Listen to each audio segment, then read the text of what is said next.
Anak, tumigil ka! Sabi sa balita, nakakamatay daw yung lato-lato. Hindi naman totoo yan, Nay. Buhay pa ako, oh. Akin na yan. Walang maglalato-lato, ha? Ano ba yan, Nay? A few moments later. Wala na akong magawa. Oh, anak, saan ka pupunta? Lalabas lang po ako, Nay. Bawal ka lumabas, anak. Sabi sa Facebook, marami daw nangingitap ngayon. Di totoo yan. Pumasok ka sa loob. Bawal na maglato-lato, bawal pa lumabas. Ano na lang gagawin ko? Init. Anak, wag mo bubuksan yan! Bakit na naman, Nay? Sabi sa Facebook, sumasabog na daw yung mga electric fan ngayon. Nakakatakot nga. Ang init-init, Nay. Magtiis ka muna. Ang init-init. Nakakainis. Maniwala lang tayo kung ano yung nasa Facebook.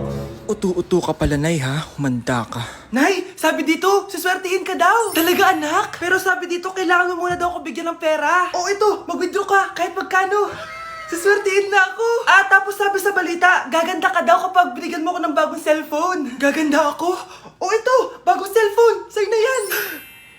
Ang dali mo lang pala utuin, Nay. Marami pa ako ipapabili sa'yo.